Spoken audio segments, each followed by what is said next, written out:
Glad to hear that the pastor's up and about. Not totally healed, but working on it. Well, that's good news. What a busy morning. Amen. It's all good, right? Frank, have you got your mic on? Let me turn it on. Thank you, Jess. How's that? That's better. Better? Yep. Okay.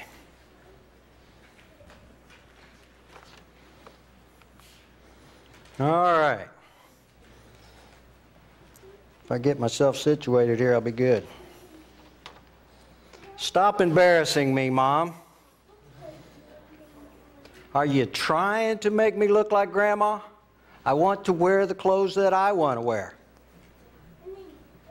I hate you. I wish you had never been my mother. Leave me. Go away. How many have heard these hateful words? I hope not. They're sad to hear. But children say these things every day. And a lot of times mothers grin and bear it, and yet they'll go to another room and cry their eyes out. Today's sermon is not your typical roses are red, violets are blue, I love my mother, she's the sweetest thing ever. Today I'm going to talk the middle of the road about what moms have to go through and had to go through so that the children and the fathers and the husbands can go home this afternoon and give them an extra hug and whatever else they feel is necessary to give them to appreciate what all they go through.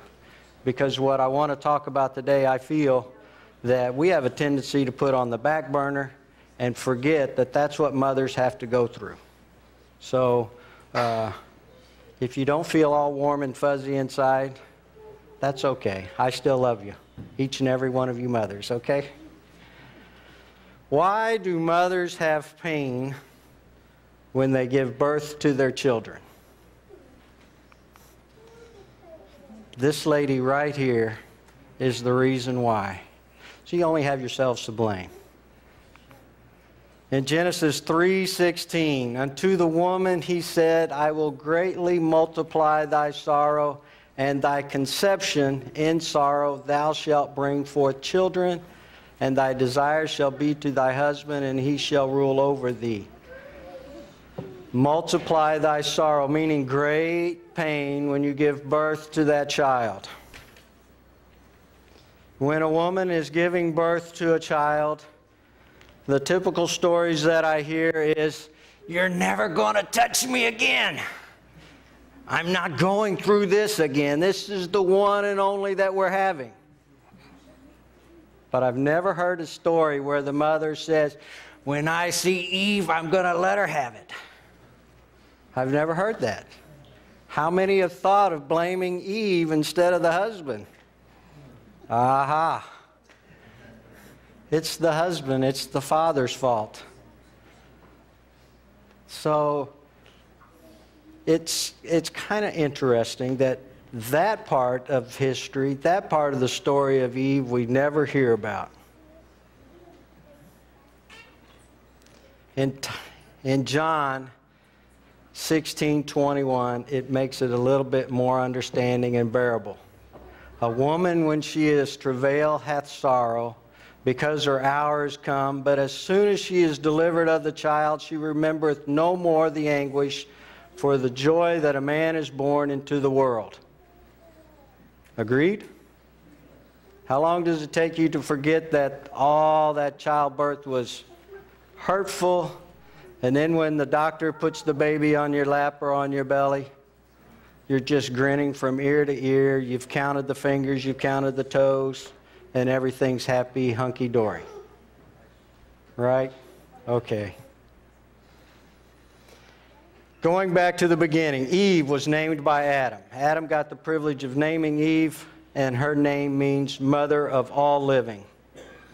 After Adam and Eve had to leave the garden, Adam and her had some children, of course, right?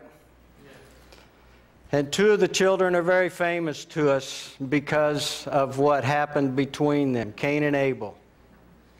The hardest thing that a mother has to go through is the loss of their child. But to lose a child to murder is very hard because you don't know that that's going to happen. You don't know when it's going to happen, and it's very painful because you didn't get to say goodbye. But double that when you find out that your own child did the killing. Cain got the privilege of walking away from his murder. God punished him, of course, but he got to walk away. In today's society, if your brother or sister killed your brother or sister, what would happen to them? Depending on which state, they would probably be electrocuted, lethal injection, or at least life in prison. So you've lost 2 children over something like that.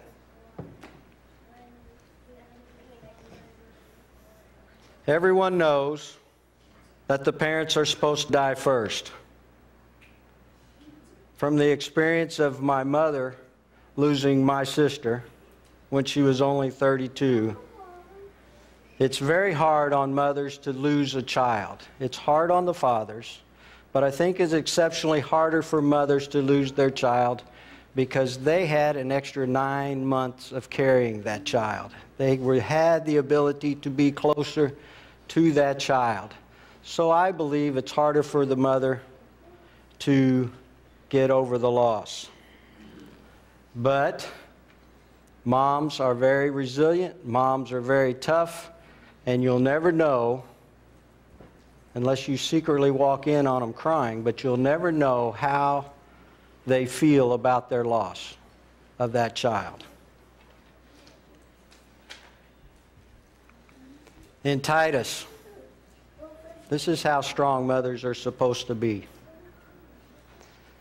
And it doesn't matter how young or how old, but in Titus 2:2-5, that the aged men be sober, grave, temperate, sound in faith and charity and patient. The aged woman likewise, that they be in behavior as becometh holiness, not false accusers, not given to much wine, teachers of good things, that they may teach the young women to be sober, to love their husbands, to love their children, to be discreet, chastise keepers at home, good, obedient to their husbands, that the word of God be not blasphemed. So mothers at this age are teaching, and it continues on as they get older. So remember Titus 2 here, because it's going to come up again. I want to talk about another mother. And that mother is Sarah. Now these are the generations of Terah. Terah begat Abram, Nahor, and Haran begat Lot. And Haran died before his father Terah in the land of his nativity, in Ur of the Chaldees. And Abram and Nahor took them wives. The name of Abram's wife was Sarai, and the name of Nahor's wife Milcah, the daughter of Haran, the father of Milcah, and the father of Ishkah. But Sarai was barren, she had no children. And Terah took Abram his son, and Lot the son of Haran his son's son, and Sarai his daughter-in-law, his son Abram's wife, and they went forth with them from Ur of the Chaldees, going to the land of Canaan. And there they dwelt unto Haran, and dwelt there. The reason why I point that out is because if you look, Sarah, and it's not confirmed, but it's said that Sarah was the niece to Abraham. Now, I don't know how true that is, because they're all part of a certain family, but that's what I located on WikiLeaks. So if you want to research all that, that gives you something to do this afternoon. Okay? But that's the point as to why it was brought up. Sarah, as we know, was barren.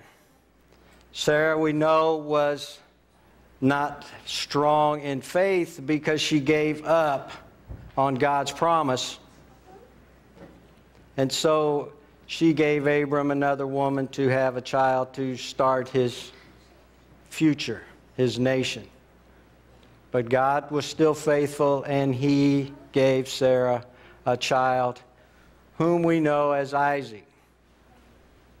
And Sarah was very old when she gave birth to Isaac. And I don't think there's too many ladies over the age of, I'll go 45, that want to have a child. Anybody here? Jeannie, you want another child? I had to pick on you. But she was very old. Now, when I went looking for a picture of Sarah giving birth, you should see some of the pictures they've got.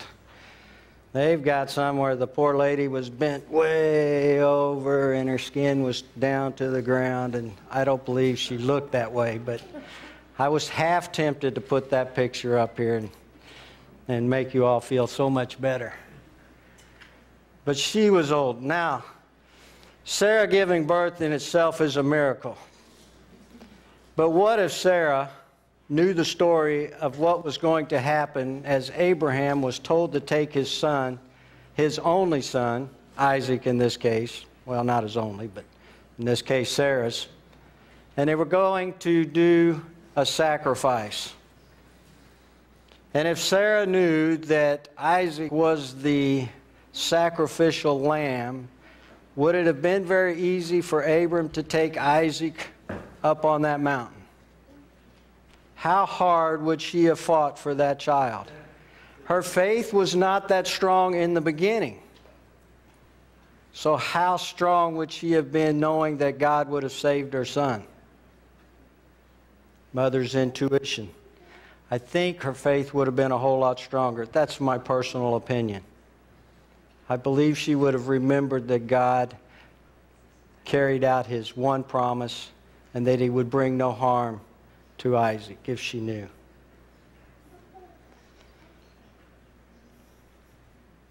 The next mother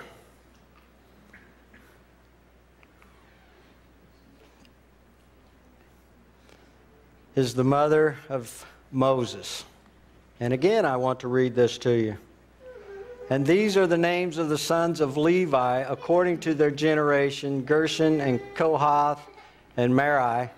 And the years of life of Levi were 137 years.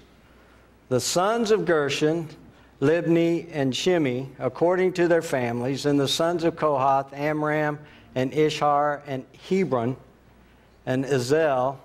And the years of the life of Kohath were 133 years. And the sons of Merari, Mahali and Mushi, these are the families of Levi, according to their generations. And Amram took him Jochebed, his father's sister, to wife, and she bare him Aaron and Moses, and the years of the life of Amram were 137 years old. Now, through all that, I got that Jochebed was the aunt to Amram. Now, all these happened before the law of Moses came into effect, where you don't intermarry. So that's what I came up with on this. Jochebed, a very protective mother. During the time that Moses was born, the Hebrew boys were being killed by the Pharaoh, a decree. Out of a protective mother, she did what?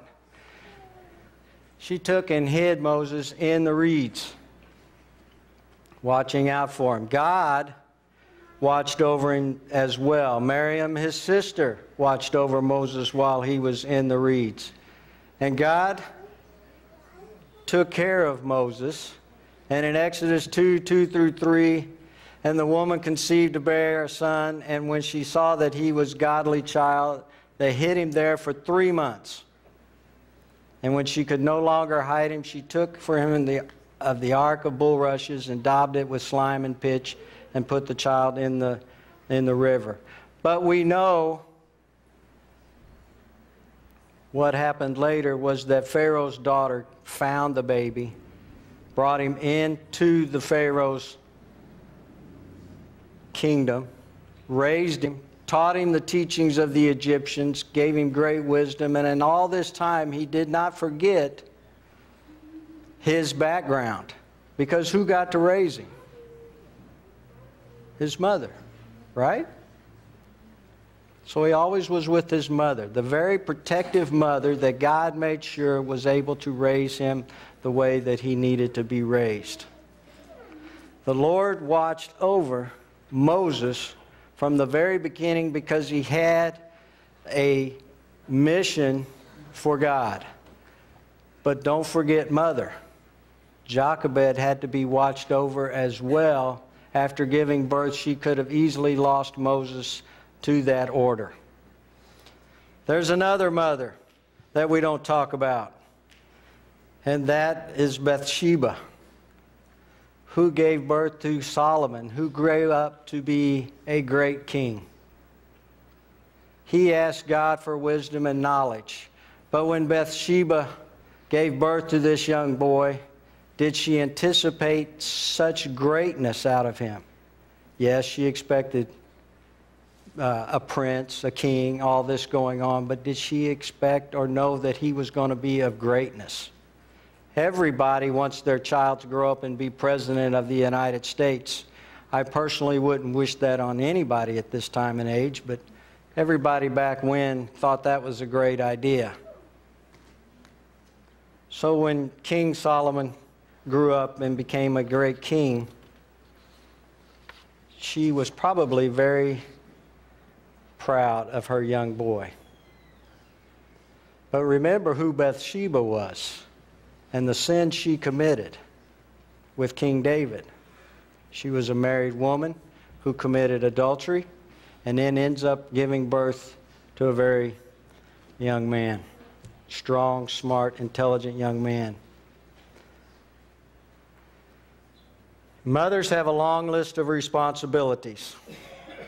Now I'm going to talk about you all, along with those in the past. Mothers have to be teachers.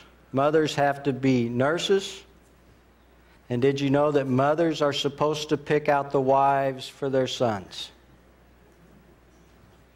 That is a responsibility of a mother, to pick out the wives. And usually mothers have a pretty good instinct of whether or not this person's right or wrong. Just like parents know that this gentleman's right or wrong for their daughter. But mothers have that instinct, and it's kind of unique that they do